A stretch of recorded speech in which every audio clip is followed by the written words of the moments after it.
这位女士名叫栗子，她是个专注赚钱、业务非常强的律师，但今天她和上司发生了激烈争吵，然后辞职了。她一个人把悲伤化为食欲，发了许多短信叫朋友来陪，却没人理她。唯一回复她的是她的前男友荣志，但遗憾的是，她收到的是荣志的讣告，荣志已经去世了。荣志是一家知名制药公司的老板，身家数百亿，但他健康状况不佳，一直在清景泽的别墅休养，最后竟因为感冒去世。荣志的别墅的管家是老田，老田是荣志大学时的推理社前辈，也和栗子相识。老田找到栗子，因为有事要求帮忙，荣志留下了一份非常奇怪的遗嘱。荣志的遗嘱第一条是将自己的名表留给中学时的球队朋友，第二条是把自己收藏的名画留给一生的所有班主任，第三条是将自己的狗和清景泽的别墅留给照顾这只狗的兽医父子，第四条是将不动产留给所有前女友。最震惊的是第五条，荣志留下的还有高达1000亿日元的投资资产，这些财产全部留给了杀害他的人。由于这份奇怪的遗嘱，荣志的亲族计划近期举行犯人选拔会。是的，任何人都可以自称是犯人，看谁编得更像。这将由荣志的父亲和大姑决定真正的犯人。真是的，你们这样弄得像是要出道似的。当然，整个选拔过程需要签订保密协议，犯人可以安心的自首，不必担心一会儿变成亿万富翁，一会儿就进监狱。作为别墅的管家，老田是第一个发现尸体的人，他有最大的机会杀害荣志。他想和栗子合作，只要栗子帮他成功当选犯人，继承的财产他们两人平分，一夜之间暴富不是梦。栗子一听立刻心动，觉得这买卖太划算了，他立刻开始想办法如何让老田成为凶手。犯人选拔会这种事真是闻所未闻，即使荣志的遗嘱再怎么离谱，他家也没必要搞这么大的动作。于是栗子意识到，这场选拔会的真正目的并不是选出犯人，而是为了选出公司大股东的继任者。明白了这点之后，事情就好办多了。选拔会当天，荣志的别墅挤满了候选人，栗子作为老田的代理律师参加了会议。荣志的死因是感冒，尸检报告清清楚楚，制造谋杀的故事没什么可编的。与其他候选人不同，栗子提交了一份详尽的经营策略计划书。荣志的父亲和大姑在公司中各自代表一股重要势力，栗子的计划书让两方都得到好处，没有得罪任何一方。看到他们的反应，栗子觉得自己胜券在握了。虽然选拔结果没有及时公布，但栗子几乎可以确定荣志的遗产已经在手。除了来竞选犯人的，还有很多人来分遗产，他们也聚集在荣志的别墅里。荣志的亲属看着这些外人，真是气得不行。这两个人是荣志的表哥和表嫂，表嫂以前和荣志有过恋情，得知荣志生病后就立刻和他分手，转而和表哥好上了。这位小姑娘是荣志的表妹，她从小就暗恋荣志，现在对荣志的前女友们充满了嫉妒和不满。这表妹的举动真让人摸不着头脑，毕竟她和荣志是近亲。荣志的前女友们都是来等着分配房子的。荣志的遗嘱中列出了12位前女友，但有一位选择放弃，所以只有11人到场。其中一位前女友是荣志的护士，临终前由他照料。看看荣志的一生，他的女友不少，即便是临死前，他还能让自己的护士变成女友，确实是个多情的人。每位前女友都将得到一栋价值不菲的豪宅。轮到栗子时，他在想自己会得到夏威夷的豪宅还是冲绳的，结果两者都不是。栗子得到的是一间破旧的法律事务所。眼前这位老头是荣志的律师，他就在这家事务所工作。荣志还特意拍摄了事务所附近的车站和地标的照片。栗子看着这些，气得不行。为什么别人都是豪宅而自己不是？还拍摄公交站，如果给了我豪宅，我还用坐公交吗？荣志，你到底什么意思？晚上，遗产继承者们都离开了，老田也送栗子到了车站，但他突然发现，从车上下来的竟然是应该已经去世的荣志。老田向他解释，那个人不是荣志，而是荣志的亲哥哥富志。哦，富志人，难怪他们长得几乎一模一样。他们正说话间，电车开走了，而且这趟是今天的最后一班车。没办法，栗子在富志的邀请下又回到了别墅。别墅里住着一对护士和兽医父子，他们也和荣志的亲戚们一起吃晚饭。这顿晚饭吃得很不平静，每个人的话语中都带有挑衅意味。这就是大家族的特点，一旦财富积累到一定程度，每个人的利益关系就会变得非常复杂。荣志去世后，最大的受益者是他的表哥，因为荣志一直反对他开发新药的计划，表哥有杀害荣志的动机。护士也可能有动机，他背负着债务，可能接近荣志是为了钱财。表妹也有嫌疑，她一直像个疯狂的跟踪者似的纠缠荣志，可能因为荣志一直不接受他产生了杀意。富志也是个怪人，他曾经放弃了所有财产，全都给了荣志，现在他无所事事，只是读书和打猎，看起来与这个大家族不合。就在这时，兽医的儿子小亮不小心把刀弄掉，打断了这场争吵。原来他是个左撇子，现在正在矫正惯用手。说起来，荣志也是左撇子，但他很固执，小时候被迫改用右手时还曾发脾气。栗子边吃饭边观察这群人阴阳怪气的举动，显然他们心怀鬼胎。晚上，栗子和老田讨论接下来的策略时，突然有人敲门，但在栗子开门之前，敲门者就跑了，似乎不想和表哥夫妇撞面。荣志的房间位于走廊尽头，栗子询问老田荣治去世时的情况。老田说，荣治是坐在这把摇椅上断气的，桌上放着阿加莎·克里斯蒂的《畸形屋》。这本书的情节和他们家的遗产争斗惊人相似。书的最后一页，荣治留下了一半的暗号。荣治一直喜欢玩暗号游戏，连向栗子表白都用暗号。栗子看这些看后很怀念，但他书后留下的这句暗号是什么意思呢？他的桌子上摆着几张照片，其中一张是3个男孩的合影。老田指出，照片中的2个小孩是荣治和他哥哥富治，站得高的那个是兽医，他们2家的关系从很早以前就开始了。第二天，栗子去找兽医谈话。兽医的妻子4年前离婚后搬到了北海道，他现在单独抚养孩子。兽医透露了荣治小时候一些鲜为人知的秘密。他说，荣治的哥哥富治有遗传性的血液病，荣治其实是为了给哥哥做骨髓移植而出生的。栗子向富治确认这件事，富治并没有否认。这也解释了为什么富治会主动放弃继承权，因为他欠弟弟一命。正是因为他永远还不了弟弟的恩情，这份愧疚最终变成了负担。这意味着富治也有杀害荣治的动机。他们还没从这个震惊的消息中缓过来，就发生了新的麻烦。荣治的律师家被人翻了一番，保险柜被撬开，遗嘱不翼而飞。如果没有遗嘱，那么犯人选拔这件事就要取消了。律师焦急地报警，为了镇定自己，不由自主地点了一支烟。不料这支烟被人下了毒，他挣扎着只来得及说了一句律师就断气了。荣治是否被谋杀还不清楚，但律师明显是被人杀害的，情况变得越来越复杂。警察到荣治家调查，家里的亲戚们不出所料的相互指责，争执不休。护士找到栗子，似乎有重要的事情要说，但在他开口之前就被表嫂叫走了。栗子回想起昨晚的敲门声，难道护士知道什么内情想告诉他？老田回忆起一件事，他发现荣治的遗体前听到了狗叫。护士每天都是第一个进荣治房间的，狗不会对他叫，但那天护士迟到了，狗又叫了。看来那天有别人进入了荣治的房间，荣治很可能真的是被谋杀的，事情正在朝不受控的方向发展。栗子的最终计划是让老田成为继承遗产的犯人，但现在案情很蹊跷，遗嘱还丢了，让犯人继承遗产的计划可能要泡汤。栗子从来不做亏本的买卖，他打算回东京。途中有人驾驶荣治的车试图撞击他和老田，这似乎证实了他知道的事情太多，他已经无法在这里继续停留了。还记得他作为前女友继承的那家破旧的律师事务所吗？他回去后的第一件事就是打算把它出售，但是当他走进事务所附近时，他突然发现周围的站牌似乎很熟悉，每个站牌上都标有一个字母和一个数字，这正是荣治经常使用的暗号格式。他突然想到，荣治曾将这些信息拍照并存入资料中，他这么做肯定是有所暗示。栗子破解了这个暗号，发现荣治留给他的一句话是老刘就拜托你了。看到这句话，他明白了原来的意图。荣治原来下了这么大的一盘棋，现在他必须赶快回去，决定要夺取这份遗产。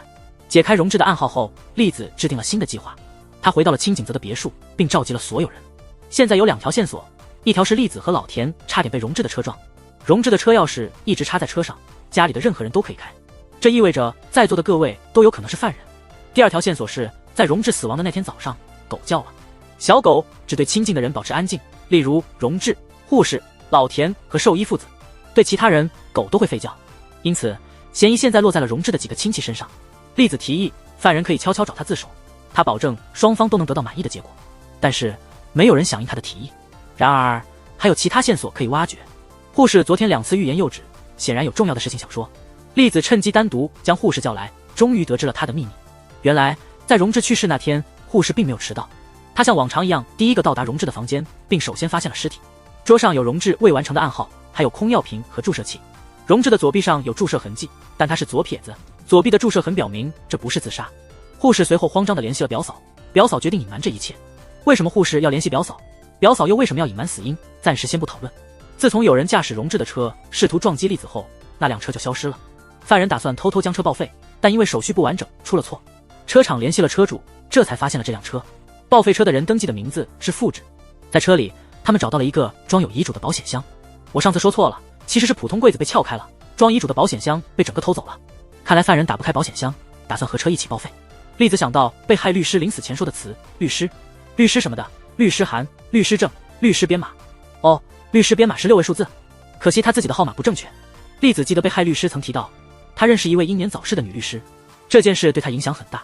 他加了一张私下的书页，书页上记录了那位女律师的律师编号。栗子试了这位女律师的编号，果然是正确的。保险箱里遗嘱安然无恙，还有一份 DNA 鉴定报告，报告未注明名字，只表明2人有亲子关系。栗子还找到了前女友名单，共12人。记得分遗产时缺席的一人吗？一会儿揭晓是谁。表妹今天来到别墅，她和兽医父子关系好，今天兽医有事，她临时来帮忙看孩子。老刘心怀疑虑，去跟踪了荣志的哥哥富志。公司股价因连续案件大跌，老田怀疑这是富志的报复。富志坦白自己的心声，他和荣志都是家族的牺牲品，他即使不满，也只对父亲，绝不会伤害荣志。车厂的名字登记成他的，肯定是犯人栽赃。荣志一个人承担了太多，最终孤独死去，只有狗陪伴。那狗非常聪明和忠诚，外人一来就会大声叫。老田突然想起一件事，这狗声音很大，半夜叫能把人吵醒，但遗嘱被偷那晚，狗却没有叫。这件事变得很有意思了，可能之前的思路都错了。同时，栗子意识到了一件事，他驾驶荣志的小车赶了回去。有人可能会有危险，犯人可能要对表妹下手。表妹今天正好来帮忙照看孩子，栗子和老田到处找他，最后在荣志的房间找到了发呆的他。幸好没有发生任何事。兽医提前完成工作回来了，正在和小亮玩接球游戏。栗子观察着眼前的父子俩。DNA 鉴定报告，狗的叫声，被偷的保险箱，荣志左臂的注射痕迹。他已经完全明白了，原来这起案件是这样的。突破口是狗的叫声，发现荣志去世那天狗叫是因为护士叫来了表嫂。表嫂虽然不愿承认，但她在聊天中已经无意中泄露了。老田去过现场后，把荣志留有密码的书合上了，但表嫂知道荣志临终前在写密码，这说明他比老田更早到达现场。护士之所以通知他，一是因为表嫂在债务上帮助了他，二是因为现场的空药瓶是表哥开发的新药。表嫂认为表哥是凶手，并担心这会影响新药的开发。他与大姑合谋，贿赂医生把荣志的死因改为病死。那么凶手是表哥吗？不是，犯人故意在现场放置新药的空瓶。犯人预料到公司内的人会因利益隐藏荣志的死因，凶手利用他们的自私自利，巧妙地洗清了自己。要确定犯人身份，还需回到狗叫的问题。荣志去世那天，狗只因表嫂的到来叫了一次，但那时荣志已经死了，说明真正的凶手来时狗没有叫。保险箱被偷时，狗也没叫，这将嫌疑人限定在老田、兽医父子和护士之间。结合前女友名单和 DNA 鉴定，可以锁定真正的凶手。那位放弃遗产继承、未出席的前女友，她就是较真左美。当她的名字被提起时，所有人都震惊了，她是兽医的前妻。没错，这位前妻让兽医戴了绿帽子。 DNA 鉴定的正是小亮和荣志。兽医的儿子小亮实际上是前妻和荣志的孩子，和兽医没有任何血缘关系，这成为了他的杀人动机。荣志不仅夺走了他的妻子和儿子，还留下了一个像是在逗他玩的遗书。他使用给动物安乐死的药物杀害了荣志，并打算消灭所有知情的人。帮荣志做亲子鉴定的律师就是他想杀的一个人。他偷保险箱是为了销毁前女友名单和亲子鉴定结果。他想杀表妹是因为表妹暗中了解荣志的所有情史，包括这段出轨的往事，但他最终没有动手，因为小亮打断了他。这就是这起案件的真相。荣志既然有了亲生儿子，那么他的遗产未来将归小亮所有。但为什么荣志要留下这样一个奇怪的遗嘱？这个秘密恐怕只有他自己知道。还记得荣志给栗子留下的暗号吗？那句老田就拜托你了。这起案件结束后，栗子和老田成为了搭档，之后他们将开始新的征程，解决更多的案件。这是什么啊？删除的也太多了，不仅失去了故事的精彩，连完整性都没有了。为了在2集内讲完，连荣志留下遗嘱的原因都省略了，真是厉害。大致来说，他们公司陷入了各种纷争，股权存在被黑社会利用的风险，因此大股东荣志想把他的股权全部上交给国库。但新药的业务调整还需要3个月的时间，所以他的遗嘱后面其实还有一句，将遗产留给犯人，时限3个月，如果未能选定犯人，则上交国库。荣志其实根本没有真正想把遗产留给犯人。删除这一点后，剧情真的感觉很莫名其妙。还有兽医的动机，仅仅因为觉得荣志的遗嘱像在开玩笑，就决定杀人。兽医其实早在前期的日记中就知道了小亮的身世，而荣志是在去世前1天才知道。他想在最后时刻修改遗嘱，单独列出小亮。兽医杀人是因为不想让自己被戴绿帽的事情曝光。律师之死是因为他向兽医提出是否代替前妻去领取送给前女友的豪宅。兽医觉得这种侮辱是无法忍受的，因此动了杀心，把保险箱放在车里准备报废，但手续没填完整，结果被人找到了原主。这个情节加得太荒唐了。为了在2集里演完，故事疯狂地透露线索，真是荒谬。栗子接管了荣志留给他的法律事务所后，事情总是不顺，原来的大客户都纷纷离开了，现在找上门来的客户都是些麻烦不赚钱的小事，比如这个因酒驾被抓的司机。司机觉得很委屈，说自己没有喝酒，只是心情不好，吃了很多腌萝卜。司机还要求栗子在他被关押期间帮忙遛狗，栗子都快气炸了，心想你怎么不被腌萝卜咸死呢？那天他的事务所接到了一通电话，是秋须坂的商店接触了事。听到这个地名，栗子立刻来了精神。秋须坂那边有地产纠纷，去那儿转一圈可能会遇到大生意。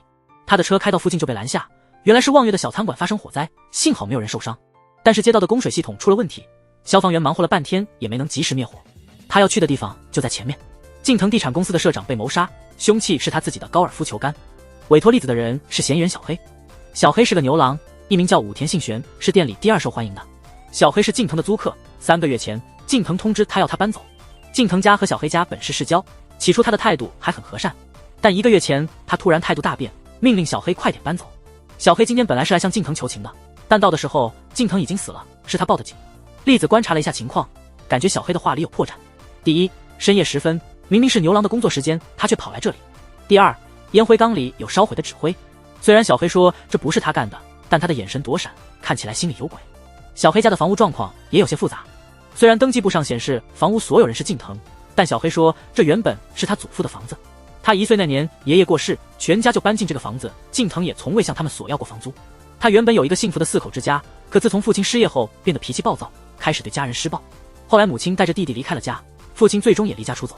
小黑不愿搬走，是因为想保住这个给家人遮风挡雨的地方。他的这段往事让老田听得热泪盈眶。你看他那副痛苦的表情，但栗子对他一直保持怀疑的态度。为一个牛郎辩护并不赚钱，栗子其实想要更大的案子。他很快就弄清了丘须坂地区清退居民的原因。荣之的表妹是长国建筑公司的一个股东，他向栗子透露，长国公司计划将丘须坂商店街改建成一个大型购物中心。栗子听后觉得这是一个机会。近藤之所以突然改变态度驱逐租户，可能是因为长国公司的压力。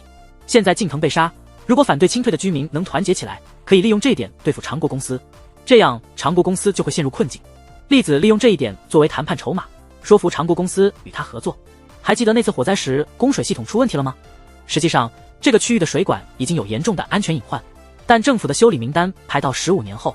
栗子打算借此帮助长国公司清退居民，报酬自然非常丰厚。栗子拿到了长国公司的清退名单，发现只有小黑家没有租房合同。小黑的情况的确有点复杂，需要进一步了解。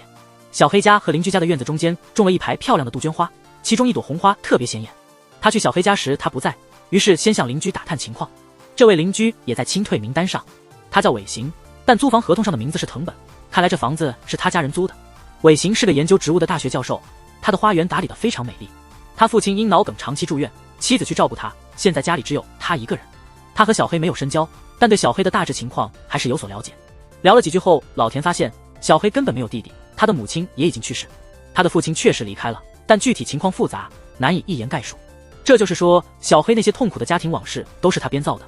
栗子早就对此有所预料，但老田却是真心实意地同情了小黑，他感觉自己的心灵受到了极大的伤害。老田怀疑自己被小黑骗了，回到家后他开始尝试推理。丘须坂有些住户拒绝搬迁，他们组成了一个组织，组织会长是望远，那个着火的餐馆就是他的。老田酷爱阅读推理小说，他联想到了阿加莎·克里斯蒂的《无人生还》，每个被害人的死法都对应了一首童谣，这次的案件可能也有类似的线索。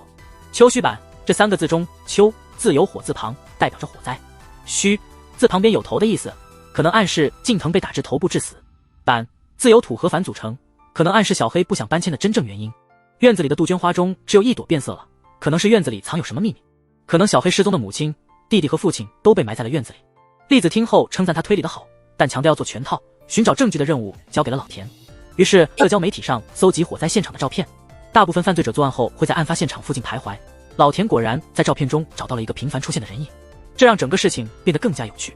同时栗子去找了小黑，他们店里的牛郎一名都是战国武将，但小黑的业绩并不如他所吹嘘的那么好。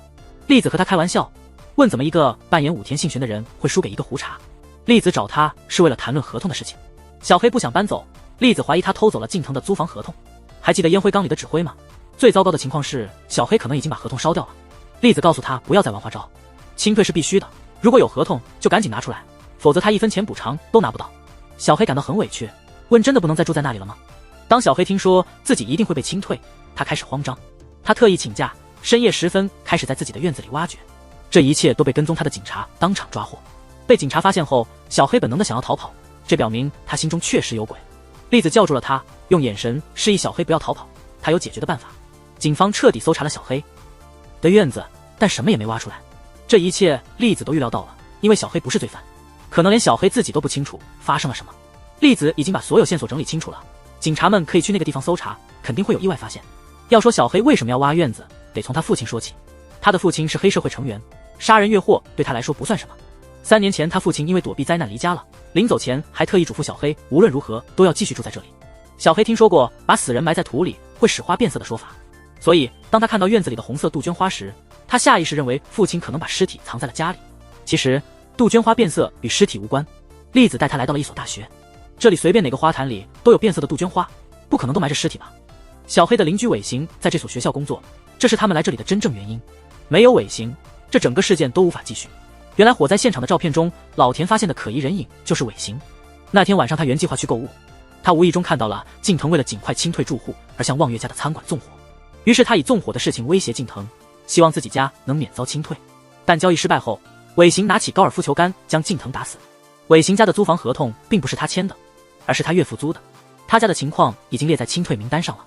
3次交涉都没能见到签约者本人，尾行家的态度非常强硬，且拒绝金钱交易。近藤告诉他，除非见到签约者本人，否则不予讨论。但他的岳父已经无法来见人了。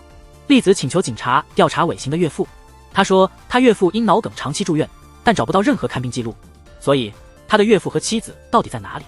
当警方搜查小黑的院子时，尾行可能非常紧张，他计划等事情平息后迅速转移院子里的东西，但已经来不及了。警方搜查了他的院子，很快他岳父和妻子的尸骨就被挖了出来。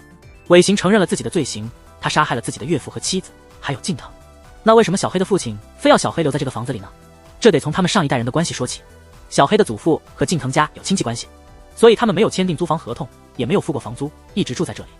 民法里有这样一条规定，即使没有合同，如果某人善意占有他人物品超过20年，那这物品将归占有者所有。小黑搬进来的时候只有1岁，现在正好21岁。他父亲正是知道了这条法律，所以才坚持不让小黑搬走。至于近藤被害现场的烟灰缸里的灰烬，确实是小黑烧的。他拿了很多优惠券去贿赂近藤，发现近藤被害后，他就把优惠券烧了，担心如果被店长知道会受到责骂。栗子听到小黑这么说，感到无语至极。这小子这是在搅乱调查，无缘无故给自己增添嫌疑。栗子实在是不理解这种思维逻辑。栗子真的觉得处理这种小市民案件不适合自己，他还是去大公司赚钱吧。他之前不是还和长国公司谈了一笔生意吗？他自信满满的去见面，结果被告知不需要他了。更让他生气的是，抢走他工作的正是他的前上司。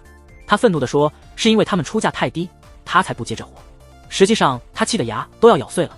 栗子又一次错失了赚大钱的机会。虽然做律师不只是为了赚钱，他身边的老田具有很强的共情能力，能细心理解这些小市民的心意。一吹一想必这对互补的搭档接下来还能擦出新的火花。秦老师时隔13年再次发表了新作，然而在发布会上他却镇定地说，我自己杀了人。在他供述的那个地点确实发现了一具尸体。发布会现场立刻乱成一团，网上也引起了轩然大波。这是怎么回事？这场发布会的直播让老楚观看了一场大戏。他是秦老师的忠实粉丝，他和荣志都很喜欢秦老师的小说。新闻正在滚动播报发布会的混乱情况。更奇怪的是，有2个人同时自首。死者的妻子加奈子说，罪犯不是秦老师，他自己。这个罪犯的名头又不是什么好事。你们俩为什么要争这个？我们这些眼里只有钱的骗子，本着不做亏本生意的原则，找到了秦老师新书的出版社。这家出版社的顾问律师已经84岁了。这位快要走到生命尽头的老先生，怎么可能比栗子办事效率高呢？秦老师的新书即将发布，他却被卷入了这场事件。如果栗子能帮助出版社挽回损失，他不就能顺利接替这位84岁的老先生的位置了吗？栗子的计划很好，但总有人来给他添麻烦。他的前上司又一次来和他争抢业务了。难道日本就这么2家律师事务所吗？双方的较量开始了。前上司说，我们事务所规模大。栗子说，我比你年轻，更有干劲。前上司说，我们人多。栗子反驳，我比你年轻，更有干劲。前上司说，你有趣吗？能不能来点新的？栗子回应，好啊，我不仅年轻，秦老师的狂热粉丝，他的各种谜题都让我折服。我作为粉丝，有为秦老师和出版社冲锋陷阵的觉悟。你有吗？出版社一听，原来你是铁杆粉丝，决定录用他。果然不愧是粉丝文化发源地日本。其实栗子哪是什么粉丝，他这都是从老田那里听来的。秦老师刚到事务所，老田就请他吃了小说主人公启二最喜欢的巧克力。栗子注意到秦老师在吃巧克力时摘下了手套，这是个重要的细节，后面还会提到。这个案件最大的疑点是被害人的死亡方式，犯人在被害人喜欢的点心中放了安眠药，然后用电线勒死他，伪装成自杀的场景。而所有这些与秦老师即将发布的小说完全相同。秦老师时隔13年再发新作，担心大家不喜欢他的作品，所以他把原稿寄给了唯一信任的加奈子，希望听听他的意见。加奈子曾是他的保姆，和小说中的犯人一样，长期遭受丈夫的家暴。原稿寄出1周后，加奈子慌张地告诉他出事了。秦老师有个习惯，不喜欢别人干预，连编辑都不让看定稿前的内容，所以只有他和加奈子知道小说的内容。但加奈子说他还没来得及看这部小说，这就奇怪了，没看过小说怎么会模仿小说的方法犯案呢？加奈子坚称自己杀了人，但其他细节一概不知。警察不相信是他杀的，他的行为像是在保护某人。他恰好有一个13岁的女儿。是时候去见见这个小姑娘了。如果不靠近，根本听不清她说什么。加奈子的女儿一个人静静地看着自己的家。老田擅长哄孩子，把她带回了事务所，并给她吃了巧克力。小姑娘希望栗子能帮助她的妈妈，但栗子作为出版社的辩护律师，拒绝了这个不赚钱的工作。回到故事，第二天又出了事。加奈子不知为何改变了之前的供述，之前说没看过小说的她突然改口。她之前说不出犯案的细节，但现在坚称是按照小说的方法杀人。与此同时，女儿再次找到了栗子，她让栗子转告她妈妈，不用再为她撒谎，是她杀的人，她要去自首。这个小姑娘真的不容易。老田去了加奈子工作的地方了解情况，这对母女长期受到家暴的折磨，小姑娘曾真的对那个渣男举刀，现在她决定承担一切，看起来很平静。她希望能遇到一个像小说中主人公启二那样温柔的刑警，愿意好好赎罪。听到这些，栗子和老田似乎突然明白了什么。栗子说，自首这事儿明天去也不晚，现在还有更重要的事得处理。晚上，栗子和老田去找秦老师了，他们开始质疑秦老师和加奈子之间的关系。秦老师明明说加奈子是他最信任的人，怎么连他家都没去过？而且给经历家暴的人寄送关于家暴的小说，这真的是出于好意吗？栗子继续追问，开始讽刺地质疑小说中的情节是否合理。吃了安眠药真的能那么快就睡着吗？怎么能确定被害人一定会吃那些点心？点心的味道不会觉得奇怪吗？再说13岁的小女孩力气能有多大？这小公寓隔音这么差，周围怎么可能没人听到？看吧，一不小心就露出马脚了。你从未去过他家，怎么知道他家附近在修路？其实案件的真相并不难推理，知道小说内容的只有3个人：秦老师、加奈子和他女儿。加奈子根本说不出案件的具体细节，他不是凶手。女儿说看过小说也是在撒谎，她把小说里的启二误认为是刑警，这就是最好的证据。因为启二的日语发音和刑警相似，所以他误会了。任何看过小说的人都不可能不知道启二是个西点师，所以杀人的只能是秦老师了。他的小说本来就是以加奈子的家庭为原型创作的，他寄原稿给加奈子是想激发他按照小说的方式去杀害家暴男，这样他的新小说就能引起话题，销量也不用担心了。谁知道那对母女迟迟没有行动，他最后亲自下手了。其实从第一次见面时，栗子就察觉到了一些端倪。秦老师一直戴着手套，却涂了鲜艳的指甲油。他在杀人时弄伤了指甲，这样做是为了掩饰指甲床上的淤青，但这种不自然的行为最终暴露了他。说实话，这集的手法确实有点俗套了。秦老师一直戴着手套，我就觉得他有问题。后来母女俩互相掩护，更加确定了。结果果然是小说家因为一个毫不意外的理由杀人。上一集虽然节奏急促，但有原著加持，还算不无聊。这一集我真觉得白看了。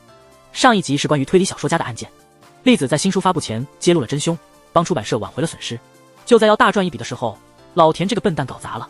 他因为不满出版社批评他喜欢的小说家，当场发飙。这下好了，栗子认为老田是霉运，老田觉得栗子太看重钱，两人开始对立。老田罢工，不做饭，也不理栗子。荣志的表妹最近常来他们事务所，这一集他功不可没，以后就叫他沙鹰。沙鹰找老田有事，把他带走了，留栗子一个人吃泡面。就在这时，他前上司来访，这老头竟然不是来取笑他的。著名的 MS 投资公司要开发布会，顺便请客，他竟然邀请栗子一起去。栗子心想，这老头到底想干什么？不过有好吃的，先去吃顿饭再说。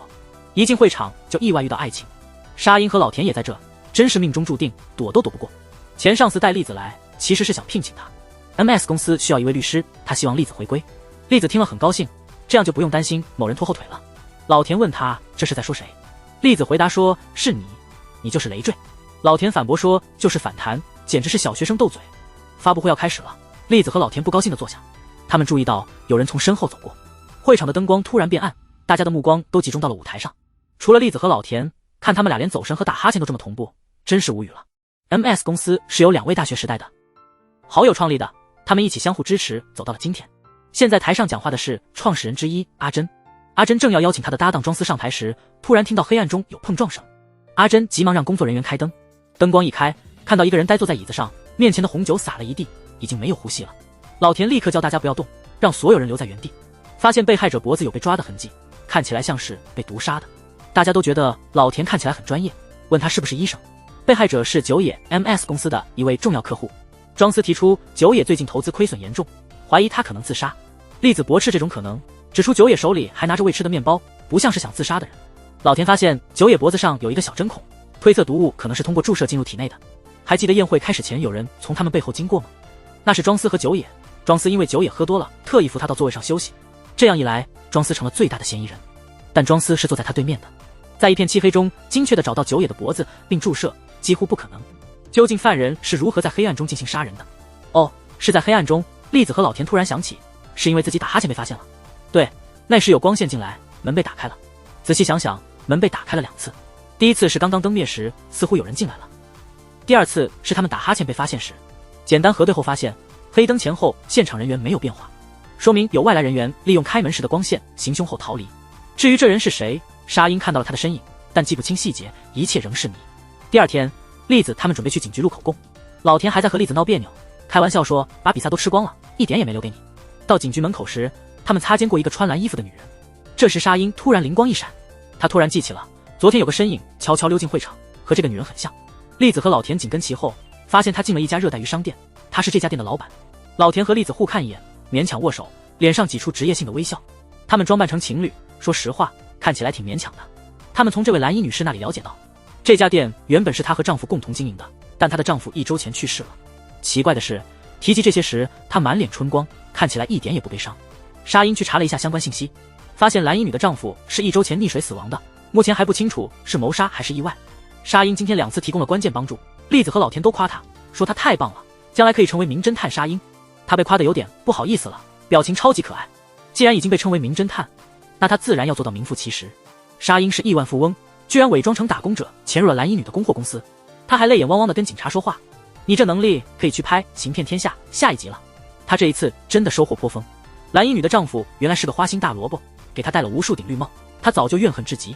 但是她丈夫被害当天，她一直和其他人在一起，有铁证的不在场证明。她和宴会上被害的久野没有任何关系，那她为什么会出现在那里呢？与此同时，栗子和老田被邀请到了 MS 公司。栗子在犯罪现场帮助了公司创始人之一的庄司洗清了嫌疑。MS 公司对他印象深刻，想聘请他作为顾问律师。庄司和阿珍是兄弟，他们的办公室只隔一堵墙，办公室布局相同，墙上都挂着他们以前的合影，看起来关系很好。但栗子发现一个问题，他们凡事都通过秘书传话。问秘书他们的关系时，他连职业的假笑都维持不住。距离这么近却不直接交谈，这真的是关系好的表现吗？看来他们的兄弟情只是表面上的做作。把所有事情联系起来的最后一个线索是阿珍家中的鱼缸。栗子整理了一下思路，宴会上的2次开门，蓝衣女进入现场，她溺水死的丈夫还有监视的不在场证明。原来久野的死是个巨大的误会啊！老田想起了帕特里西亚写的小说《火车怪客》，那部小说讲述了一个交换杀人的案件，这次的情况似乎也是这样。蓝衣女本想杀掉自己的丈夫，但她有不在场证明，因为真正的凶手是另一个不相关的人。她之所以出现在宴会现场，也是因为这个原因，但她不知道自己杀错了人。现场一片漆黑，看不清楚人的面孔，他的同伙可能告诉他杀掉离门最近的那个人。但是黑灯之前，庄司已经把喝醉的久野带到了自己的座位，结果久野被杀害了。实际上凶手真正想杀的人不是久野，而是庄司。交换杀人的计谋就是为了确保铁证如山的不在场证明。在全黑的宴会厅中，只有一个人符合这个条件，那就是聚光灯下的阿珍。这2个人的兄弟情只不过是表面的做作，随着公司越做越大，利益关系也越来越复杂。阿珍发现不论大小事情，庄司都做得更好。庄司在大家眼中是耀眼的星星，他自己则成了配角。最终他对庄司的嫉妒变成了杀意，与想杀丈夫的蓝衣女一起策划了这场行动。暴露他们之间联系的无疑是那缸热带鱼。栗子问他为什么不处理掉它，阿珍苦笑说他怎么也下不了手，他每天上班都会盯着那缸鱼看，好像看到的是背后的庄司。他和庄司曾一起白手起家，2人共享一个热狗的日子，那些共同努力的日子已经一去不复返了。现在他因为一时糊涂，彻底沦落到黑暗中。创始人成了杀人犯 ，MS 公司的未来也可能会受到严重影响。栗子赚大钱的计划可能要落空了。老田说这也不错，你就不用回去受前上司的气了。栗子说他本来就没打算回去，当时那么说只是想气气你。其实他们从未真正彼此怪责过。如果搭档之间出现嫌隙，甚至萌生杀意，那实在太不值得了。老田回来了，栗子也终于可以不用再啃泡面了。片尾老田花了2分钟炒菜，我就知道这句是美食剧，少了好吃的，我都感觉替栗子饿了。还记得第3集的牛郎小黑吗？多栗子请他帮了的忙，他带来了一份调查老田的报告。老田并不是荣智推理社的前辈，他第一次见到荣智时，2人一起救了个落水的陌生人，这才认识老田到底是什么人，他有什么秘密，这些后面揭晓。这一集的案件改编自池栗子的一夜推理，终于不是原创了。看完前2集后，感觉这集特别好看。还记得第3集的战国武将牛郎店吗？这集又讲他们的故事。2人用钥匙开门，走进了教堂的休息室。穿花衣的是织田信长，穿黑衣的是森兰丸。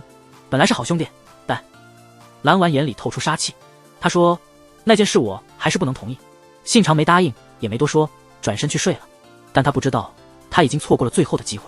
兰丸拿起刀疯狂地刺向信长。既然你不同意，那就去死吧！蓝丸杀人后迅速整理现场，他洗了手，也洗了自己的酒杯，还拿走了信长的戒指，因为刚才被他划伤了脸。他把所有自己的痕迹都清理干净，准备逃走，但突然发现了一件事，不知为何，他故意沾了满手血，假装是第一发现者，给小黑打了求救电话。信长的戒指他藏在了茶罐里。开场1分钟就给观众全景视角，看来栗子要解证明题了。不过各位，你们有没有觉得蓝丸的行为很奇怪？小黑带着栗子和老田来了，教堂的神父也一起来了。信长是这个教堂的信徒，神父把休息室钥匙给了他，最近也只有他用这间屋子。蓝丸说他和信长在屋里喝酒，之后他睡了1个小时，醒来就发现信长已经死了。他拼命做心肺复苏，满手是血，但无力回天。他坚持说自己没杀人，求栗子帮帮他。栗子通常不接不挣钱的活，但对蓝丸的请求他却答应了。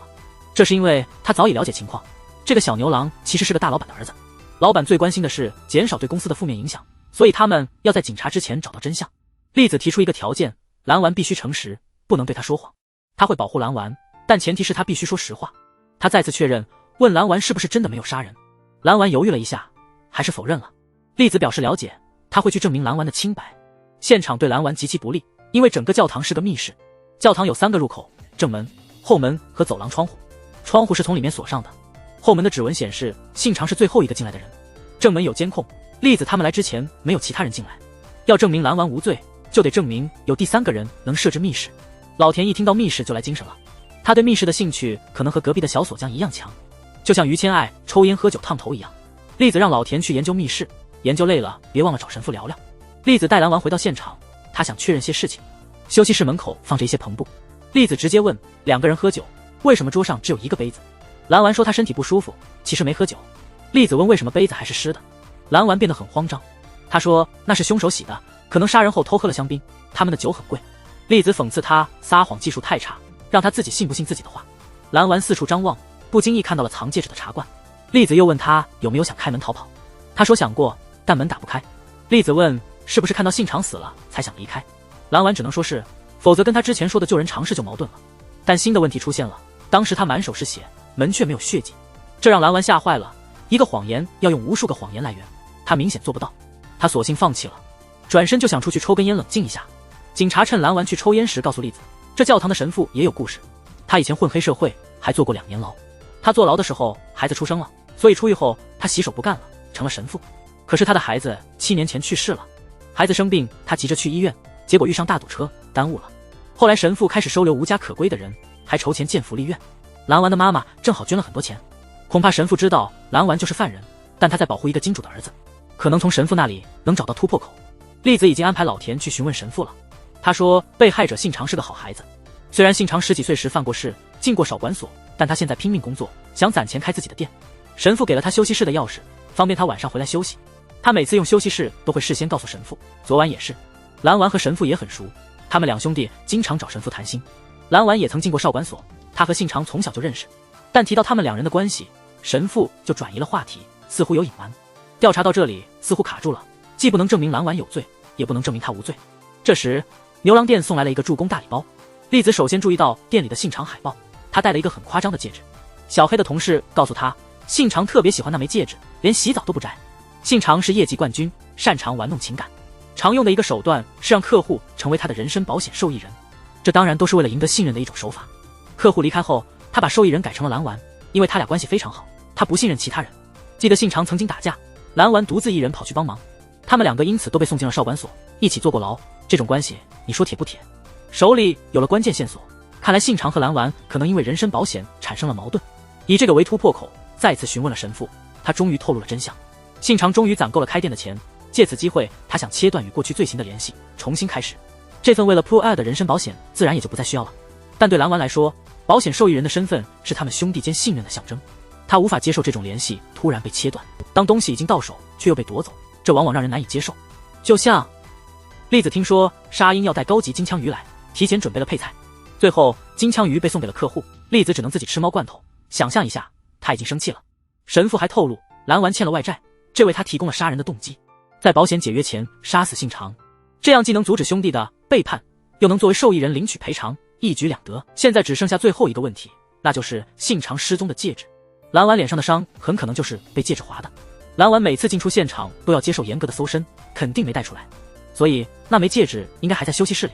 栗子一行人把休息室彻底翻了一遍。他记得蓝丸曾经不自然地看向那个茶罐，但大家检查过每个角落，没有找到戒指。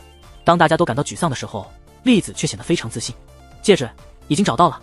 栗子找来了蓝丸，他笨拙的谎言无法欺骗他。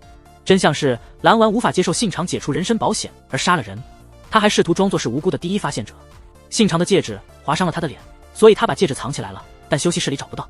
如果戒指不在休息室，蓝丸也没带出来，那只有一种可能，只有一个地方没被检查，那就是蓝丸的身体里。在他和栗子返回现场时，他查和栗子说话的机会，把他吞下去了。一开始我还以为他把戒指藏在屁股里了，我还想这得多难受啊。对不起，我自我检讨一下。案件的真相就是这样。面对这次赚大钱的机会，栗子却拒绝为蓝丸辩护，因为蓝丸违反了他提出的不许说谎的规则。律师和委托人之间需要建立在信任基础上，他无法为一个满口谎言的人服务，这是栗子作为律师的职业原则。这笔大生意他不赚，别人也会赚。他的前上司察觉到了机会，立刻接手了栗子放弃的案子。但他在和蓝丸交谈时注意到了一些异常。他询问蓝丸为何没有逃跑，蓝丸坚称当时门是锁着的，罪行已经暴露，他已无必要继续撒谎。难道当时真有第三个人将门锁上了？这起密室案件说不定真有人故意设置的。从蓝丸洗杯子的行为来看，他确实在试图抹去自己的痕迹，假装是外人作案。但当他想离开时，却发现门打不开，于是他临时改变计划，装作是第一个发现现场的人。这样看来，案件背后还有一个黑手，而那个人只能是他了。栗子和老田去教堂找神父，其实神父早就知道是蓝丸杀的人，因为是他教唆了蓝丸。信长和蓝丸都经常找他谈心，他很清楚他们的事情，也有足够的时间进行策划。他对蓝丸说，信长解约保险就是背叛，发泄怒火并不算犯罪。在他的慢慢引导下，蓝丸真的对信长产生了杀意。教堂里没有监控的局门，只有信长使用的屋子，里面有完整的凶器。这个天时地利的休息室其实是神父特意准备的舞台。他不经意地告诉蓝丸，休息室没有监控，蓝丸就这样走进了这个陷阱。还记得信长每次使用休息室都会告诉神父吗？当信长告诉他那天晚上要和朋友出去时，他就知道蓝丸会采取行动。他提前打开了走廊窗户的锁，晚上等两人都进屋后，他就悄悄从窗户进入教堂，然后用休息室门口的篷布把门卡住了。蓝丸杀人后门打不开是因为这个原因。等到他和其他人一起赶到现场时，他又悄悄移开墩布，并趁机锁上窗户。就这样，教堂在无人察觉的情况下变成了密室。被锁在屋内的蓝丸自然成为了唯一的嫌疑人。他的动机是因为儿子的死亡。当时他急着带生病的儿子去医院，结果遇到了严重的交通堵塞，而引起堵塞的正是信长和蓝丸在马路中间打架。最初神父并不知情，直到信长攒够钱准备重新开始生活，信长借此机会向神父忏悔了自己的所有罪行。知道了真相后，神父不知道该作何表情，因为这么多年他一直在照顾儿子的凶手，因此他挑唆蓝丸杀死了信长。他认为自己只是将两人关在了一起，其余的就顺其自然了。他认为这一切是神的制裁。栗子说，别自我安慰了，不论是蓝丸还是你，制裁你们的不是神明，而是法律，你就等着承担应有的后果吧。这桩案件终于解决了。栗子带老田进了教堂的忏悔室。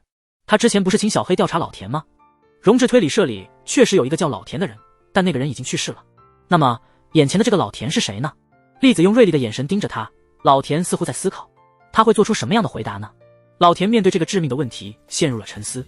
他深呼吸后终于说出了一句，我现在不想说。栗子想到荣治临终前的嘱咐，突然改变了态度。他说，如果你不想说就算了，我以后也不会再问。栗子竟然没有追根究底，这让老田非常意外。他松了一口气，同时似乎还在思考着什么。他来到墓地，对着小笠原的墓碑深深鞠躬。那么这个小笠原到底是谁呢？老田的身世之谜我们稍后再说。接下来栗子遇上了一件让他开心的事，他的前上司被抓了，竟然还向他求助。栗子乐得不行，幸灾乐祸地笑得很放肆。原来他的前上司被人错误地指控为流氓，他的车坏了，第一次在15年里坐地铁，结果就遇到这种事。在日本法律下，是否有摸的界定主要取决于受害者的说法，他真的无法辩解。这种丢人的事他不想让公司的人知道，只好求助于栗子。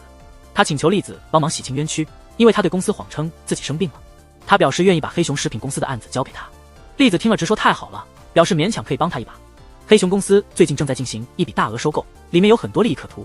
充满期待的栗子被告知收购其实没问题，问题是另一件事。有人发出了犯罪预告，称5月23日会在员工食堂的炖菜里下毒。他们作为食品公司，对员工食堂的餐品非常重视，餐品不但便宜且分量足，而且味道好，员工们都以此为傲，这也是公司的一大特色。被预告将被下毒的炖菜还是公司的招牌产品。开发部的木村认为应该在5月23日休业一天，但是餐厅负责人小野认为这只是恶作剧，坚决反对休业。既然如此，栗子建议你们两个打一架解决，他决定先吃为重。小野作为餐厅负责人，要求非常严格，连碗边上的一点汤都不放过。这道炖菜确实好吃，味道浓郁，鸡肉入口即化。吃饭时，栗子露出满意的笑容，心里也有了数。他认为处理这次毒品事件不会太难。首先，如果真的想杀人，那么特意写出日期就显得很可疑。5月23日并没有什么特别之处，为什么偏偏选择这一天？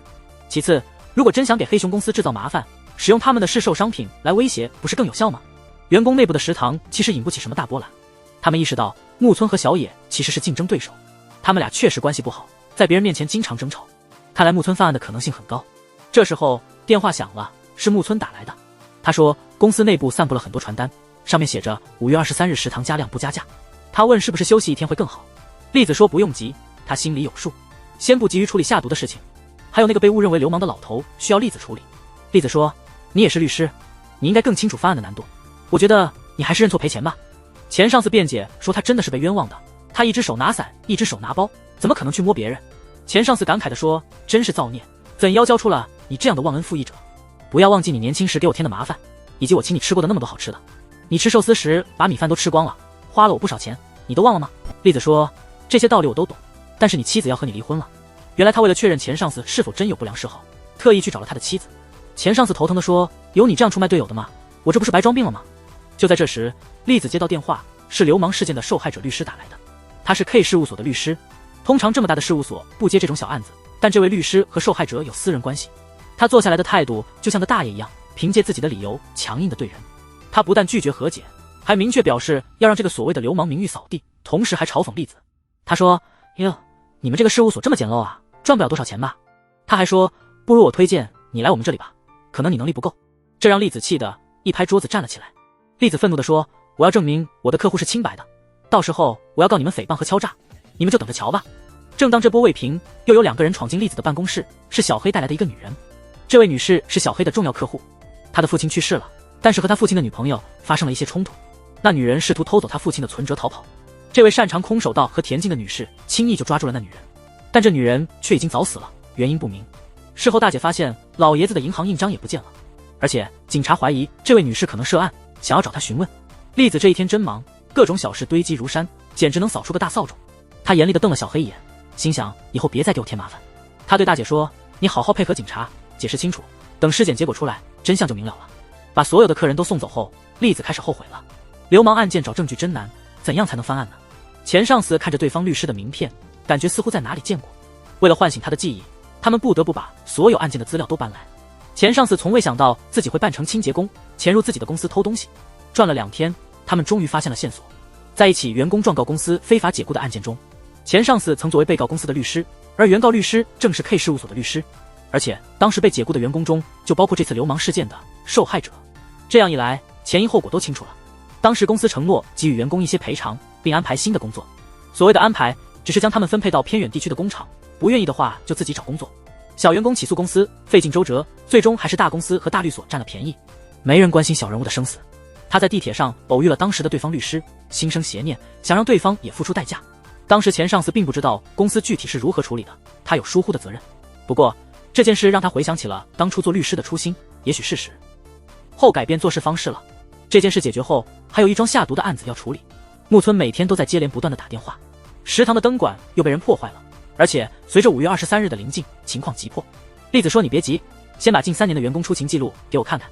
这表明他发现了2个问题，一个是所有员工的数据异常规整，工作和加班时间一模一样，宛如机器人。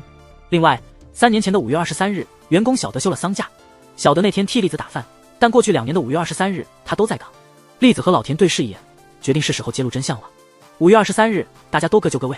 栗子和黑熊公司的员工在监控室，小黑和沙鹰携带隐蔽摄像机去现场探查。沙鹰去点了那道可能被下毒的炖菜，老田注意到今天打饭的不是小德。负责人小野显得很不高兴，他说小德旷工了，对自己员工的错误无法接受。今天的炖菜看起来还是很诱人，但真的能吃吗？虽然栗子保证绝对没毒，小黑心里还是很忐忑。他舀起了一勺炖菜。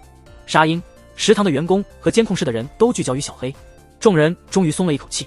正如栗子所说，犯人不会下毒，因为他以食堂的餐品为傲。这是食堂全体打工人的反抗，向剥削和压迫说不。员工的工作时长那么统一，其实是因为那是假数据。食堂周末不休息，承接了很多活动，小野还这么严苛。员工们在高压政策下，可能已经义务加班很久了，小得连亲人忌日都请不到假。最初的恐吓信确实是他发的，但他只是想为亲人扫墓，但他没想到这样都不能让食堂停业一天。于是所有的打工人都激动了，他们自发加入了小德的行列。公司里的传单和破坏灯管都是他们做的，他们没有想要毒死任何人，只是想争取一点合法的权益。负责人小野非常愤怒，他说：大胆刁民，这食堂是我的心血，你们竟敢这样，并威胁要告他们。前上司说：省省吧，劳动法你听说过吗？他要求员工们讲述自己的工作经历，询问有没有加班费，有没有合法假期，如果没有，是否应该先结算。虽然这一级案件零碎，但意外的挺然。打工人反抗职场压榨，捍卫自己的权利，这个题材非常贴近实际，要是现实中也能这么爽就好了。前上司为了感谢栗子帮他洗清流氓罪的冤屈，特意请他吃了炖寿司。不过他还是稍微欺骗了栗子一点，他15年来第一次坐地铁，并不是因为车坏了，实际上是因为他怀疑他的妻子有外遇，正在秘密跟踪。但他的妻子并没有做什么见不得人的事，只是偷偷去看演唱会了。我觉得当追星女孩有什么丢人的？有爱好有目标，生活更有乐趣。还记得小黑介绍的那位大姐吗？她的案子现在也水落石出了。小偷女见到她就害怕，于是把老头的银行印章吞下了。大爷圣知这东西竟然刺激到神经部，导致他心脏呼吸骤停，一命呜呼。珊珊因惜心怀不轨，最终自食其果。大道具操作员谷谷雨心怀叵测，终于自食其果，终于可以稍作休息。但老田却神情凝重地拿来了他的腌菜罐，他竟从酱料中取出一个密封袋，里面全是各种证件，护照、驾照、社保卡，照片都是老田的，但名字全都不一样。上一集老田坦白了自己的真实身份，他是一名杀人犯。6年前他被卷入一起抢劫杀人案，此后一直隐姓埋名逃亡。3年前他在救人时与荣志相识，荣志相信这样一个见义勇为的人不会是杀人犯，于是他让老田冒充推理社的前辈，并给了他别墅管家的身份。荣志虽然行事不按常规，但他不会无脑的包庇杀人犯。老田也说了，他是被卷入那个案件的，其实是被冤枉的。栗子心里已经有数了，他和荣志当初做出了同样的选择，决定继续收留老田。几天后，栗子终于接到了大老板的委托，还是早上点的几点。委托人是西园寺制铁公司的社长，一辆加长豪车来楼下接他，非常有面子。快到社长家时，前面突然跳出一个流浪汉，差点发生碰撞。栗子注意到附近有块私有土地，很多流浪人在那里扎营。西园寺社长想要栗子担任顾问，但到了社长家门口，一大群警察已经围住了整个宅子。栗子似乎总能与死神有些关联，他所到之处总有命案发生。死者居然就是栗子的委托人西园寺社长，身上没有外伤，死因还不清楚。第一个发现死者的是社长的儿子，他发现父亲倒在浴缸里后报了警，推测死亡时间是12小时前。但这很奇怪，因为栗子今天早上8点还接到了委托人的电话，死人怎么能打电话呢？遗体被人从楼上抬了下来。社长的儿子看起来很沮丧，不停地说：爸爸，您怎么就这么走了呢？爸爸，这不是我的爸爸啊！这具遗体身上挂着水珠，指甲脏脏的，穿的衣服也不太合身。这个人不是西园寺社长，看起来有人帮他脱掉了脏衣服，在浴缸里帮他清洗过身体，然后又换上了一套新衣服。为什么要这样做呢？这位死者到底是谁呢？栗子觉得思考太累了，就像春游一样，在院子里吃起了早餐。今天早上8点，栗子接到了一个自称是西园寺社长的人打来的电话。社长的儿子大概也是在早上8点左右回到家，他看到有人倒在浴缸里，便报了警。这位儿子的行为真的很奇怪，看到父亲倒下，难道不应该先确认一下吗？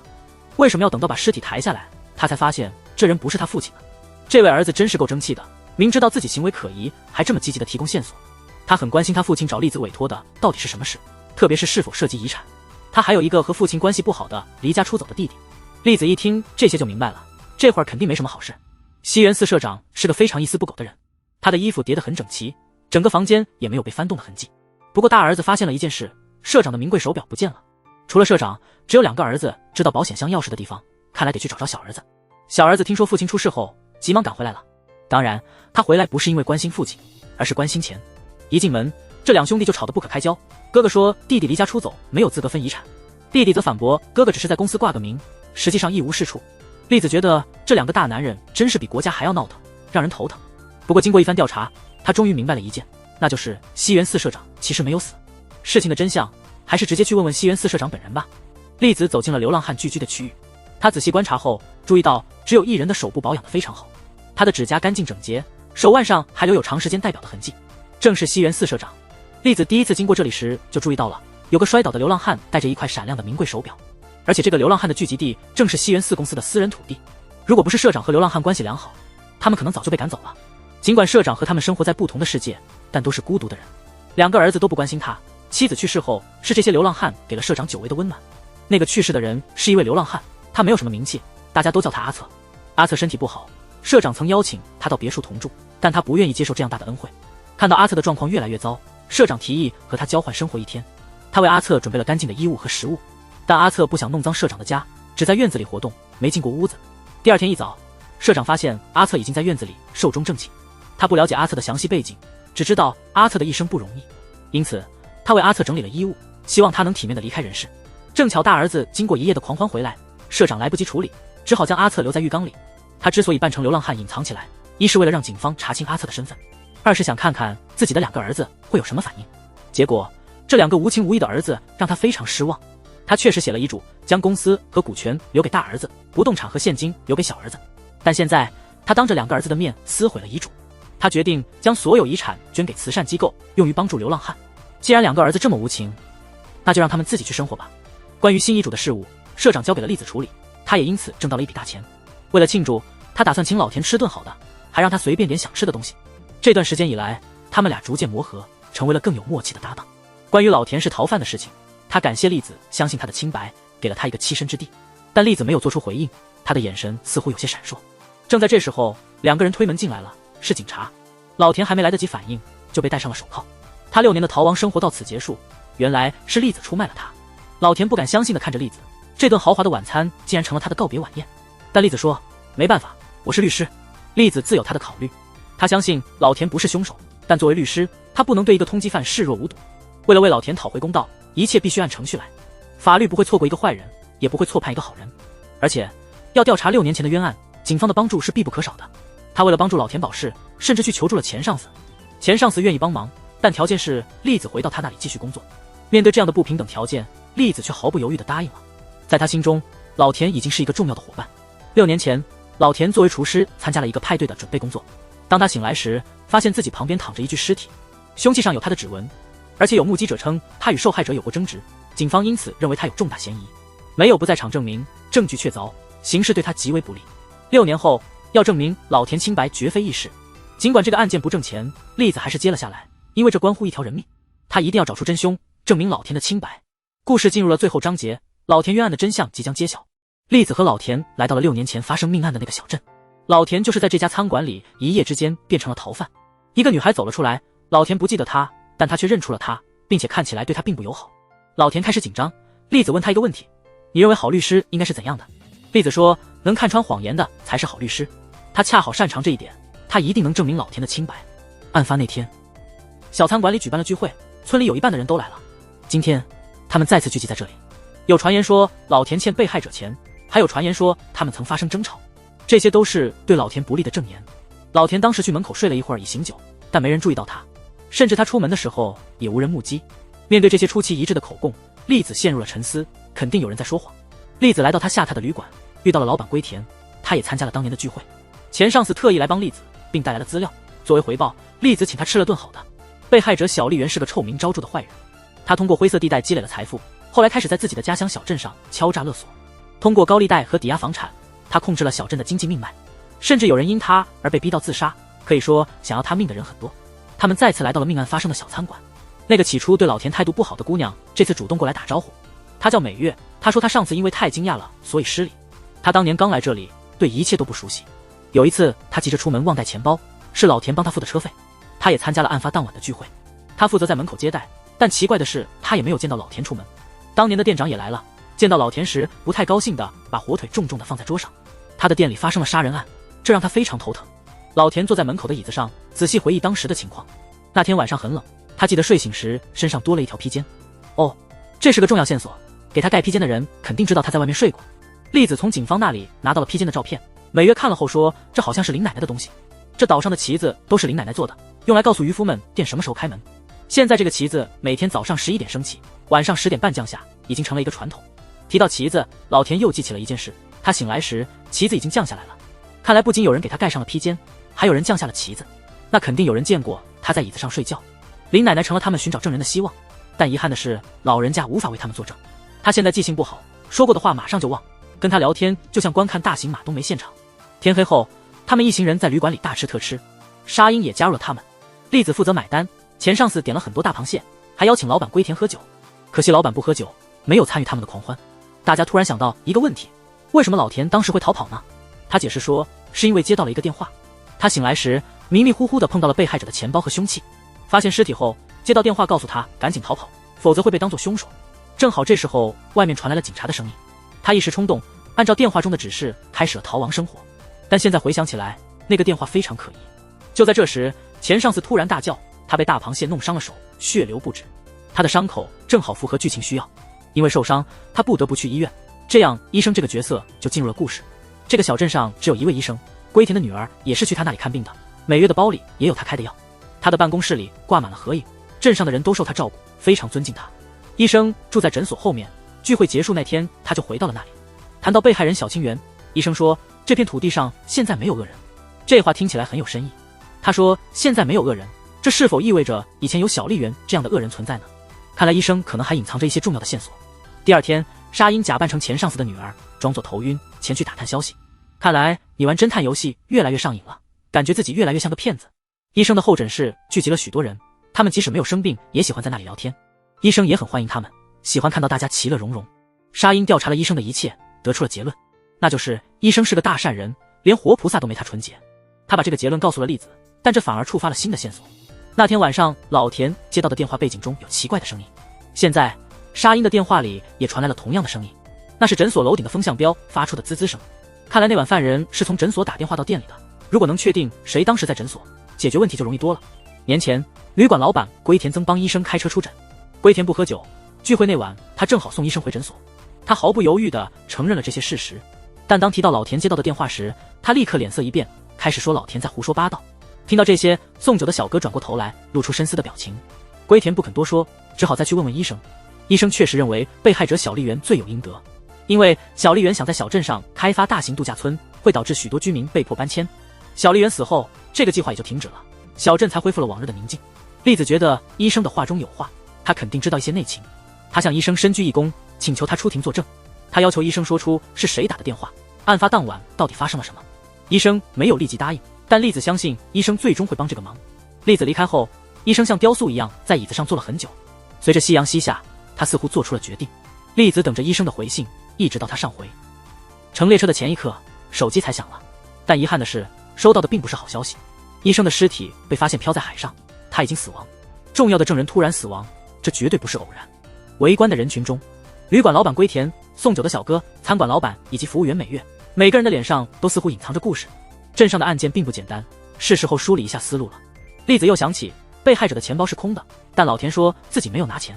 他急忙逃窜，身无分文，是藏在船上的货物中逃走的。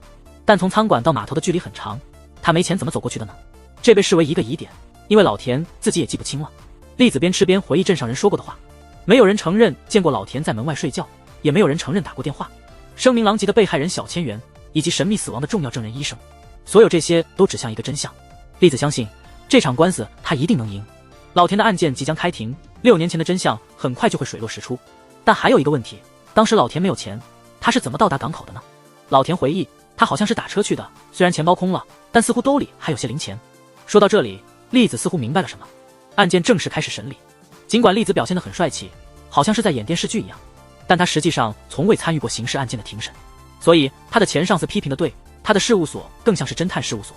栗子上法庭，感觉就像是在玩逆转裁判游戏。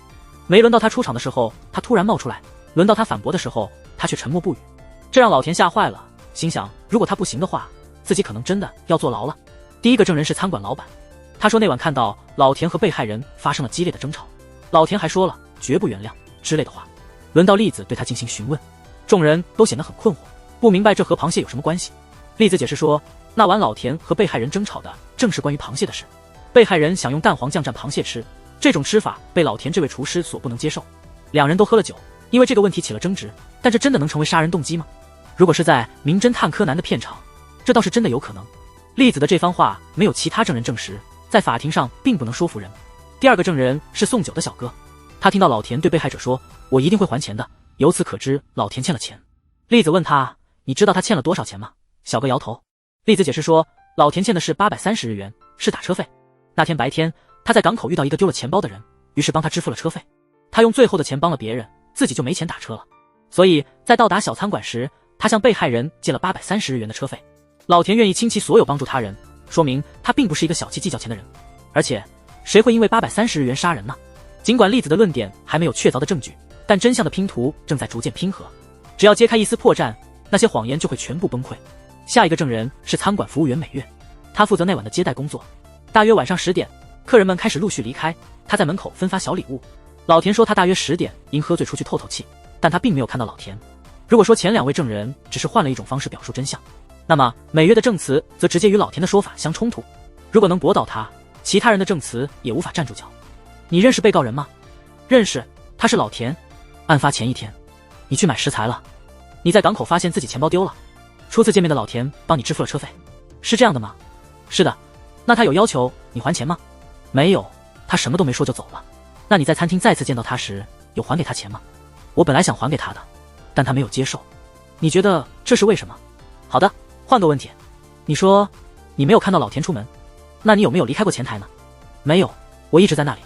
你们店的旗子每天晚上10点半才收，这一直是你的职责。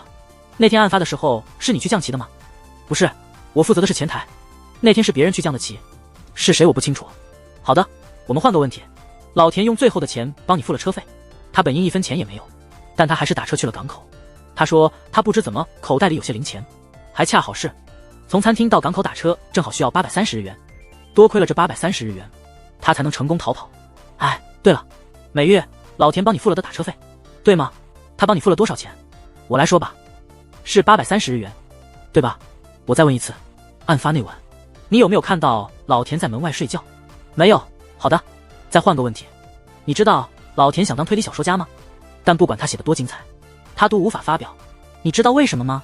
他在清景泽的别墅当管家，在我的事务所当助手，他1分钱也没拿。你知道这是为什么吗？这都是因为6年前的那个晚上，他从那时起就成了逃犯。你知道他是如何隐姓埋名，一直提心吊胆的生活下来的吗？你和老田必定有一个人在说谎，但我不会放弃，因为这关系到老田的一生。你再仔细看看他，你认出他来了吗？他是老田，是那个在你丢钱包时帮助你的老田。他的命运现在掌握在你的手中。你想想你在作证前所宣誓的，好好考虑一下。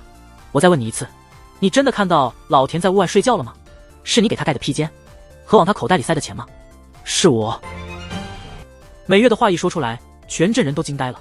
栗子终于找到了突破口，撕开了一丝裂缝，接下来就容易多了。老田泪流满面，他终于有希望摆脱逃犯的身份了。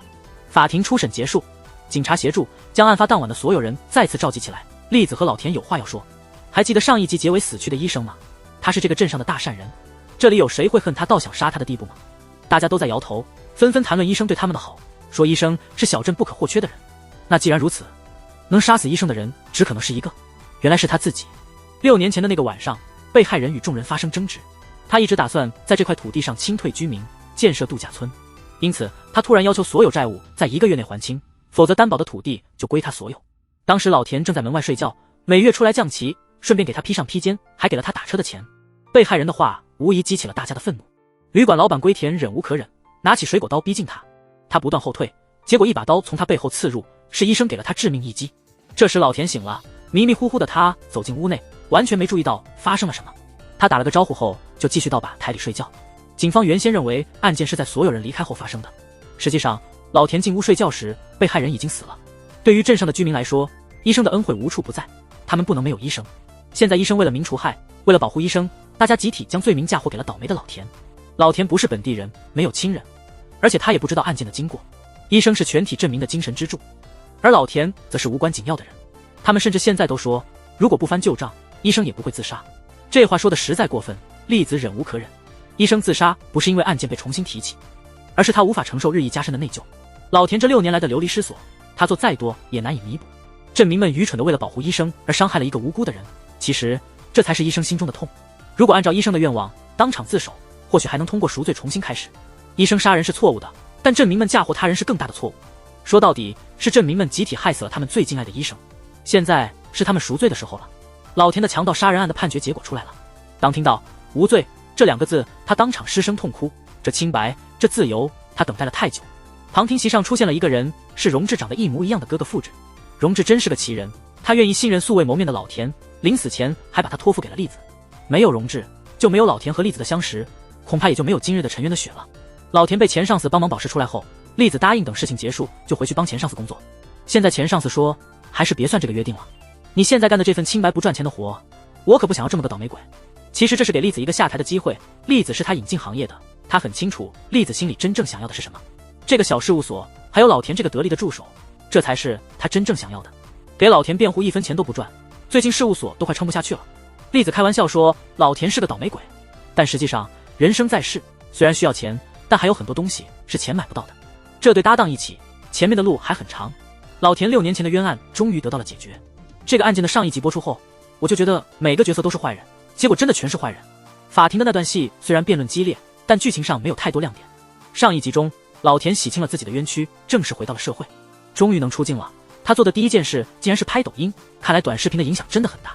他最大的梦想是出版自己的推理小说，但是他找了很多家出版社，都说他的作品缺乏新意，作品平庸到一看开头就能猜到结尾。就在这时，他偶然遇到了一位对他作品感兴趣的野生编辑。这位编辑很喜欢老田的文风，虽然认可他的作品，但认为如果出版的话缺乏吸引人的卖点。说到卖点，这不正是机会来了吗？有个路过的女人认出了老田，毕竟他喜冤得雪的事当时上了新闻，引起了不小的轰动。老田这个身份自带人气，出版新书岂不是非常合适？于是老田终于要作为推理小说家正式出道了。过了一段时间，编辑给他寄来了几本新书的样本，他高兴的几乎要飞起来了。就在他准备把这个好消息告诉栗子时，栗子打来了电话。他告诉他自己要去旅游了，目的地是塔希提岛，飞机马上就要起飞。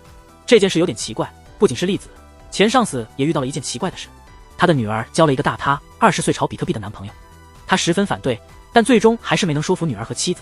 本来约好今天让男朋友来家里，但这人一直没出现，而且所有人都联系不上。